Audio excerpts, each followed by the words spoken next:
¿Cuál es el mejor y el más grande deseo de un porcicultor? El porcicultor no desea tener cerdas que le paran pocos lechones y de bajo peso, pero sin embargo él maneja su granja de tal manera que un parto puede parir 12, 13 lechones, en el siguiente le paren 8, luego le paren 4, luego le paren 12. Es decir, que la granja no está en sus manos.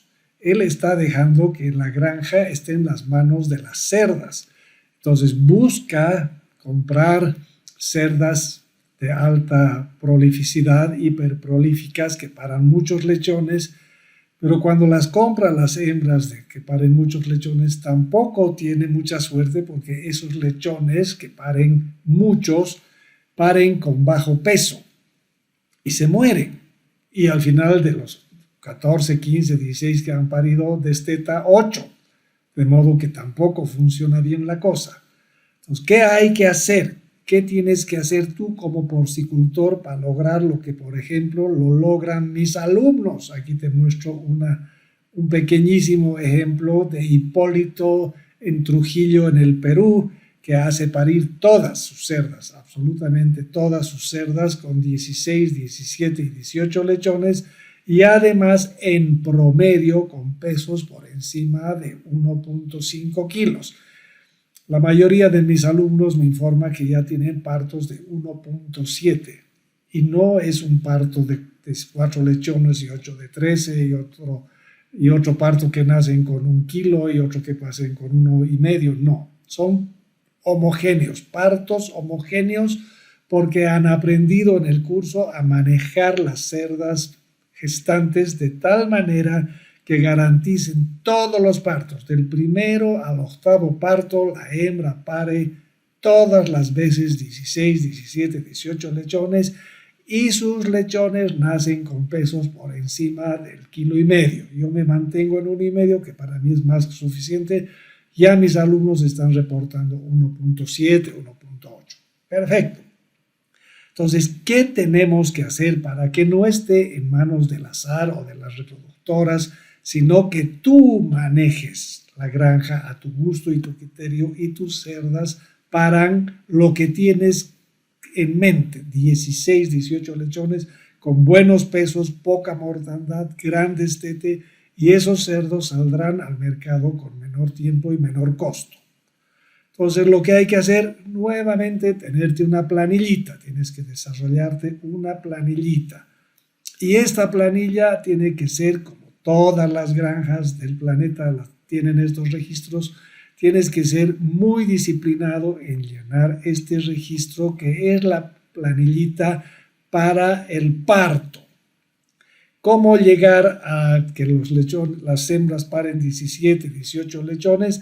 Todo está muy bien explicado detalladamente en el curso, que es el manejo de la gestación en cama profunda, con comedero específico, con bebedero específico, además con la alimentación diferenciada. ¿Qué es eso? Todo está muy bien detallado en el curso, de modo que tendrás partos como mis más de 1,000 alumnos que hacen parir a sus hembras de esa manera. Entonces, una vez que ha parido la hembra, que ha parido 17 lechones, aquí tienes que registrar el día del nacimiento, el día del parto. No mañana, ni pasado, ni cuando tengas tiempo, porque sesgas la información. Y una vez sesgada la información, no te sirve. Lo importante es que registres esta planilla el día del parto y que tengas de vez en cuando una visita de un ente municipal, un ente estatal que controle realmente si tú estás haciendo ese trabajo, para que después, en vez de vender simplemente cerdos de engorda, puedas vender reproductores controlados y verificados, confirmados por estos entes estatales.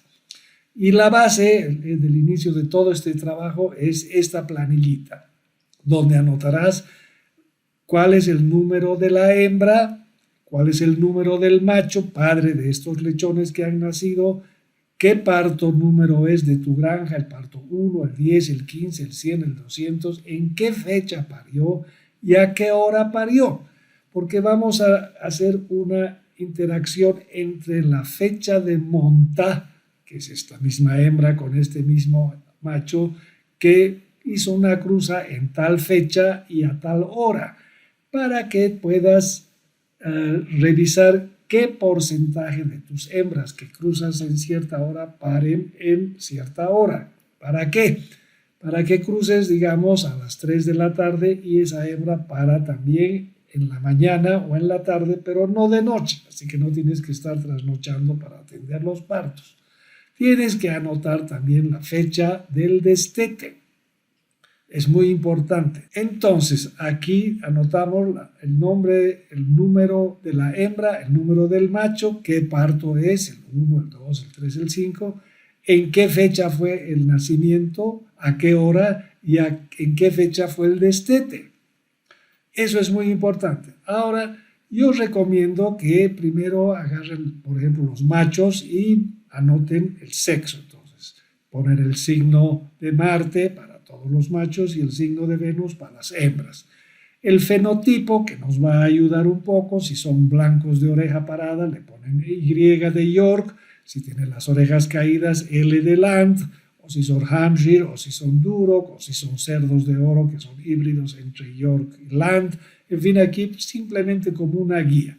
Pero aquí está lo importantísimo, peso de nacimiento, y hay que hacer el registro, como les digo, el momento del parto. Ya les explicaré en los cursos cómo atender todo eso, pero una vez que han hecho la atención y está la hembra pariendo, ya ha acabado de parir, anotaremos el parto y anotaremos los registros de estos lechones, cuál fue su peso de nacimiento, el momento del parto. Aquí pondrán 1,7, 1,4, 1,9, 2, 1,1 y en fin, cada uno tiene su peso distinto, cuándo murió y si pueden ponerle de qué murió. Hay que revisar todo eso, es muy importante. Y finalmente a los 21 días, y aquí está la fecha, ponen cuál es el peso del destete.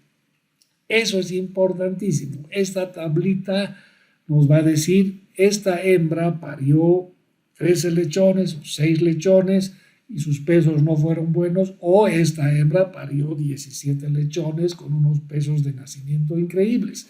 Entonces, las crías de esta hembra y este macho que nazcan con el mejor peso y el mejor destete, yo las voy a seleccionar y marcar para que sean las futuras reproductoras, porque vienen genéticamente en base a la frecuencia aditiva de los genes y no de la hibridación.